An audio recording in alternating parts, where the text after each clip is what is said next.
(115) నుంచి 128 మధ్యలో సీట్లు వస్తాయని వైఎస్ఆర్సీపీ పార్టీ 42 నుంచి 55కు పరిమితం అవుతాయని, ఇక ఇతరులు 4 నుంచి 7 సీట్లు ఉండే అవకాశం ఉందని ఈ సర్వే వెల్లడిస్తూ ఉంది. ఈ సీట్లు ఇప్పుడు రాబోయే సీట్లు చూస్తే 2014లో జనసేన, తెలుగుదేశం, బీజేపీ కూటమి కంటే కూడా ఎక్కువ సంఖ్య ఉంది. దానికి కొన్ని కారణాలు ఉన్నాయి.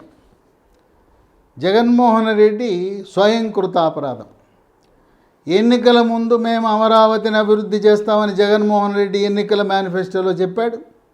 కృష్ణా, గుంటూరు, పశ్చిమ, తూర్పుగోదావరి, ప్రకాశం జిల్లాలో ఉండే వైఎస్ఆర్సీపీ నాయకులందరూ కూడా మేము అధికారంలోకి వస్తే, జగనన్న అధికారంలోకి వస్తే అమరావతి రాజధానిగా కొనసాగుతుంది అని చెప్పారు.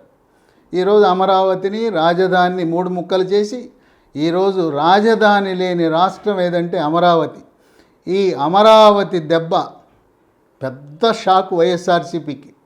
కృష్ణా, గుంటూరు, పశ్చిమ, తూర్పు, ప్రకాశం 5 జిల్లాల్లో వైఎస్ఆర్సీపీ పార్టీ అమరావతి దెబ్బకు వాషౌట్ అయిపోతుంది. అక్కడ అందరూ కోరుకునేది అమరావతి రాజధాని. ఇక్కడ రాజకీయాలు కాదు, రాజకీయ పార్టీలు కాదు, మాకు అమరావతి రాజధాని కావాలి, మా ప్రాంతాభివృద్ధి కావాలని కోరుకుంటున్నారు. కనుక అమరావతి రాజధాని సెంటిమెంట్ దెబ్బకు వైఎస్ఆర్సీపీ పార్టీ ఈ 5 జిల్లాల్లో తూర్పు, పశ్చిమ గోదావరి, కృష్ణా, గుంటూరు, ప్రకాశంలో ఉనికిని కోల్పోయే పరిస్థితి ఉంది. 5 ఏళ్ళు పాలన చేశాడు జగన్మోహన్ రెడ్డి. ఎక్కడ వేసిన గొంగళి అక్కడే పోలవరం పూర్తిగాల. ఆయన అధికారంలో వచ్చే నాటికి అప్పటికే చంద్రబాబు నాయుడు టీడీపీ ప్రభుత్వం 70% పనులు పూర్తి చేస్తే ఆ 30% పనులకు కూడా మోక్షం లేదు, పనులు పూర్తిగాల. పోలవరం వల్ల అసంతృప్తిగా గోదావరి జిల్లాలో దాని ప్రభావం పడుతుంది. ఇక జగన్మోహన్ రెడ్డి ఆయన కక్ష, పగ, ప్రతీకారంతోనే ప్రారంభించాడు. చంద్రబాబు నాయుడు నివాసానికి పక్కనుండే బ్రహ్మాండమైన ఒక కాన్ఫరెన్స్ హాల్ని దాన్ని కూలగొట్టడంతోనే ప్రారంభించాడు. అంటే ఈయన పరిపాలన కూలగొట్టాలతోనే ప్రారంభించాడు. ఆ హాల్ని వేరే దేనికైనా ఉపయోగించుకోవచ్చు, లేదా హాలు అవన్నీ అసెంబుల్ చేసినాయి, ప్రీ ఫ్యాబ్రిక్ స్ట్రక్చర్. దాన్ని తీసుకెళ్ళి సెక్రటేరియట్ పక్కన మళ్ళీ పునఃస్థాపించే అవకాశం ఉన్నా చంద్రబాబు నాయుడు కట్టింది ఎందుకు ఉండాలని చెప్పి ఆదేశాలు ఇచ్చి దాన్ని ఆగమేఘాల మీద ప్రభుత్వ ధనాన్ని వృధా చేస్తూ 15 కోట్ల విలువ చేసే ఆ కాన్ఫరెన్స్ హాల్ను కూలగొట్టడంతోనే ప్రారంభమైంది జగన్మోహన్ రెడ్డి యొక్క పరిపాలన.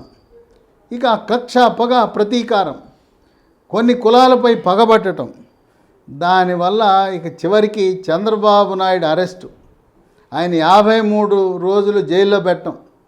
చంద్రబాబు నాయుడు జైలుకి వెళ్ళటం వల్ల ఆయన పేరు, ప్రతిష్టలు, ఖ్యాతి పెరిగింది. తాత్కాలికంగా ఇబ్బందులు పడ్డాడు.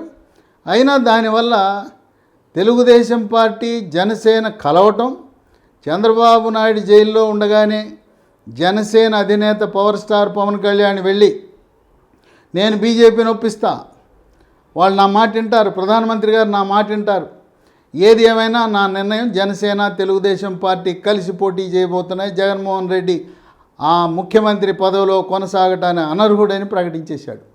అంటే బీజేపీని కూడా సంప్రదించకుండా తను ఏ ఎన్డీఏ కూటమిలో భాగస్వామి ఉన్నాడో దాన్ని కూడా ఖాతరు చేయకుండా, లెక్క చేయకుండా చంద్రబాబు నాయుడుతో మైత్రి ప్రకటించడం అనేది ఒక విశేషం.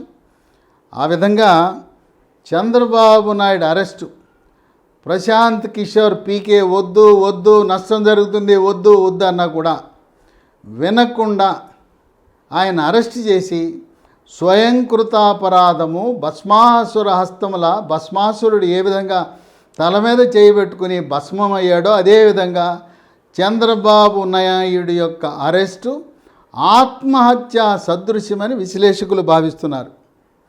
ఇక అది ఎలా ఉంటే జగన్మోహన్ రెడ్డి 16 నెలలు జైల్లో ఉంటే పార్టీని కాపాడింది, రక్షించింది అమ్మ, చెల్లెలు విజయమ్మ, చెల్లెలు షర్మిల.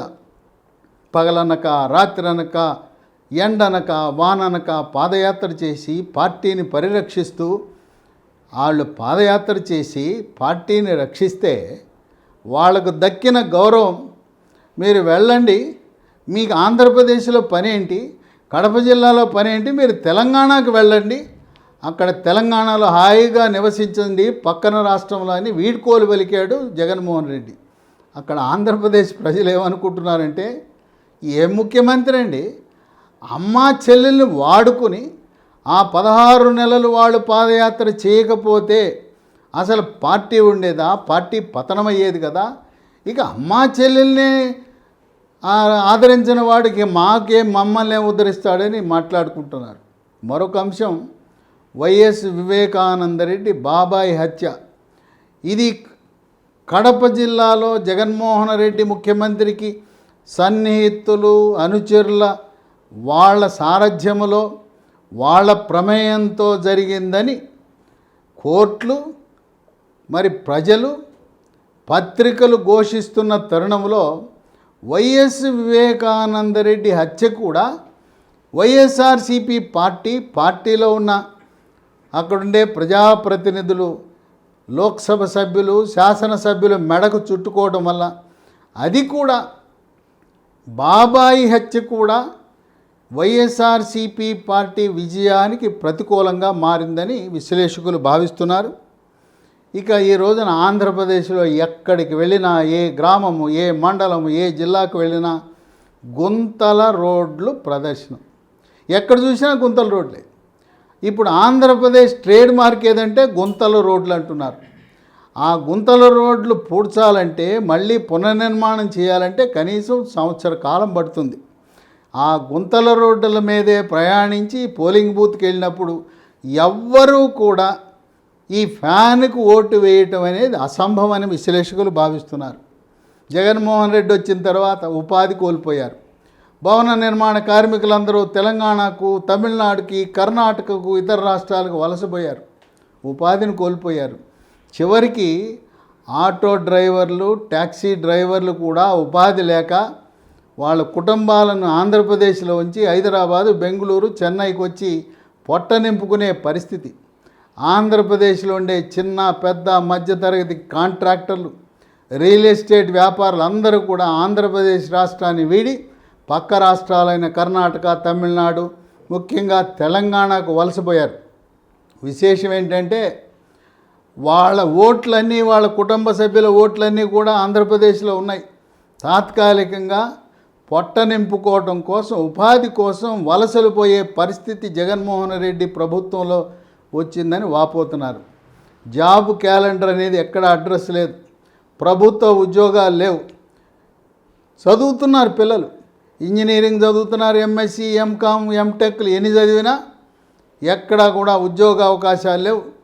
ఫైళ్ళు సంకన పట్టుకుని హైదరాబాదా, బెంగళూరా, బొంబాయా, పూనానా, చెన్నయ్య, ఈ విధంగా ఇతర రాష్ట్రాలకు, ఇతర పట్టణాలకు వలసపోయే పరిస్థితి. ఆంధ్రప్రదేశ్లో స్వయం ఉపాధి లేదు, చదువుకున్న వాళ్ళకి ఉద్యోగ అవకాశాలు లేవు. సాఫ్ట్వేర్ రంగం ఎక్కడ వేసిన గొంగళి అక్కడే అన్నట్టుంది. ఆ విధంగా నిరుద్యోగులు, యువత కూడా తీవ్రమైన అసంతృప్తితో ఉన్నారు. ఇక ఇప్పుడు రాష్ట్రం అప్పుల కుప్పైపోయింది. 7 లక్షల కోట్ల అప్పులు. ఇవి ఎలా తీర్చాలో అర్థం కాని పరిస్థితి. ప్రతి ఆంధ్రప్రదేశ్ పౌరుడు నెత్తి మీద ఈ రోజున 2,25,000 రూపాయల అప్పుల మూట మెత్తిన పెట్టుకుని మనం మొయ్యవలసిన పరిస్థితి అని వాపోతున్నారు. ఇక షర్మిల కాంగ్రెస్ పార్టీలో చేరి ఆమె ప్రదేశ్ కాంగ్రెస్ అధ్యక్షురాలుగా బాధ్యతలు చేపట్టి ఇప్పటికే మంగళగిరి ఎమ్మెల్యే ఆళ్ల రామకృష్ణారెడ్డి రాజీనామా చేసి ఆయన షర్మిలతో చేరి సుమారు 40 మంది ఎమ్మెల్యేలు కానీ, ముఖ్య నాయకులు కానీ తిరిగి కాంగ్రెస్ పార్టీలో చేరుతారనే ఈ సోషల్ మీడియాలో చక్కర్లు కొడుతూ ఉంది. అదే జరిగితే పూర్తి నష్టము వైఎస్ఆర్సీపీ పార్టీకే. కాంగ్రెస్ పార్టీకి వచ్చిన ఓట్లన్నీ కూడా వైఎస్ఆర్సీపీ పార్టీయే.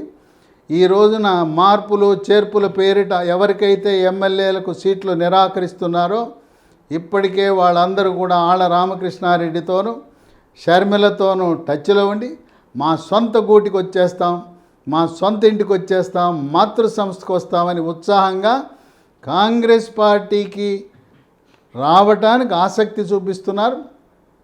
తెలంగాణ పార్టీ అభివృద్ధికి కృషి చేసిన ఇన్ఛార్జి ప్రధాన కార్యదర్శి పార్లమెంట్ సభ్యుడు మాణిక్యం ఠాకూర్ని ఆంధ్రప్రదేశ్ రాష్ట్రానికి ఇన్ఛార్జిగా పెట్టడం, ఆయన ట్వీట్లో ఆంధ్రప్రదేశ్ కాంగ్రెస్ పార్టీకి మంచి రోజులు రాబోతున్నాయని ఆయన ట్వీట్ పెట్టడం, షర్మిలని కాంగ్రెస్ అధ్యక్షురాలుగా చేసి కర్ణాటక నుంచి రాజ్యసభ సీటుకి పంపిస్తారు అనే ఊహాగానాల తరుణంలో 4 జనవరి గురువారం నాడు లాంఛనంగా షర్మిల తన అనుచరులతో కలిసి ముఖ్య నాయకులతో కలిసి కాంగ్రెస్ పార్టీలో చేరుతూ వైఎస్ఆర్ తెలంగాణ పార్టీని అధికారికంగా కాంగ్రెస్ పార్టీలో విలీనం చేస్తే పూర్తి నష్టము వైఎస్ఆర్సీపీ పార్టీకే. వైవి సుబ్బారెడ్డి జగన్మోహన్ రెడ్డికి షర్మిలకు విజయమ్మ చెల్లెలు భర్త వైవి సుబ్బారెడ్డిని రాయభారము పంపిన రాయభారము విఫలం. షర్మిల ఎట్టి పరిస్థితుల్లో కూడా నేను కాంగ్రెస్ పార్టీలో చేరతాను. తర్వాత ఆమె కోరిక కాంగ్రెస్ పార్టీ 2024లో విజయం సాధించకపోయినా 15% సీట్ల వరకు ఎదిగి 2029 ఎన్నికల్లో 175 అసెంబ్లీ సీట్లు 225 అసెంబ్లీ సీట్లు అవుతాయి. మహిళా రిజర్వేషన్ 33% రిజర్వేషన్లు అమలవుతాయి. అప్పుడు 2029లో షర్మిల కాంగ్రెస్ పార్టీ తరపున ముఖ్యమంత్రి కావాలనే ఆలోచన ఇప్పటికే జాతీయ హైకమాండ్ కాంగ్రెస్ హైకమాండ్తో చర్చించి ఏ విధంగా రేవంత్ రెడ్డి ప్రదేశ్ కాంగ్రెస్ అధ్యక్షుడిని ముఖ్యమంత్రి చేశారో నన్ను కూడా ఆంధ్రప్రదేశ్ రాష్ట్రానికి ముఖ్యమంత్రిగా 2029లో చేయమని ఆమె ఒక షరతు పెట్టి దానికి హైకమాండ్ ఒప్పుకోవటం అనేది విశేషం. ఏదేమైనా ఈ రోజున జగన్మోహన్ రెడ్డి మార్పులు చేర్పులు ఈ జిల్లా నుంచి ఆ జిల్లా ఇక్కడి నుంచి అక్కడ ఎంపీని ఎమ్మెల్యేని ఇంకొక చోట ఎన్ని పెట్టినా ఎంతమంది మార్చినా తలరాత మార్చడం కష్టం. ప్రజలందరూ కూడా ఇక ఈ రోజు నుంచి జగన్మోహన్ రెడ్డి చెప్పేది ఎవరు పట్టించుకునే పరిస్థితుల్లో లేదు. ఇక 3 రాజధానులు విశాఖపట్నం మారుద్దాం అంటే అది సుప్రీంకోర్టు జనవరికి వాయిదా వేసింది. ఇక వాళ్ళు కూడా న్యాయమూర్తులు సుప్రీంకోర్టు న్యాయమూర్తులు ఏమనుకుంటారు, ఎలాగో ఎన్నికలు జరుగుతున్నాయి కదా, కొత్త ప్రభుత్వం వస్తుంది కనుక కొత్త ప్రభుత్వానికి వదిలేద్దాం, మనం దీన్ని అలా దాటేసుకుంటూ పోతే సరిపోతుందేమో అనే ఆలోచనలో కూడా ఉండే అటువంటి పరిస్థితి ఉత్పన్నం కావచ్చు. ఎవరు కూడా న్యాయమూర్తులు కూడా న్యాయానికి కట్టుబడి ఉన్నప్పుడు ఈ టర్మ్ అయిపోయి ఫిబ్రవరి 20వ తారీఖు నోటిఫికేషన్ వస్తుంటే ఈ సమయంలో జగన్మోహన్ రెడ్డి ఆంధ్రప్రదేశ్ ముఖ్యమంత్రి ఆంధ్రప్రదేశ్ క్యాబినెట్ తీసుకున్న నిర్ణయాన్ని ఏ న్యాయస్థానాలు కూడా గౌరవించే అవకాశం లేదు. కనుక విశాఖ రాజధాని అనేది కేవలం ఎండమావులే అని విశ్లేషకులు భావిస్తున్నారు. అమరావతి రాజధానిగా చంద్రబాబు నాయుడు మే నెలలో ముఖ్యమంత్రిగా పదవీ ప్రమాణ స్వీకారం చేయగానే ఏ విధంగా 2019 వరకు అమరావతి వైభవాన్ని సంతరించుకుందో అదేవిధంగా పూర్వ వైభవాన్ని సంతరించుకుని అక్కడ 10,000 ఎకరాలను రిజర్వ్ చేశారు.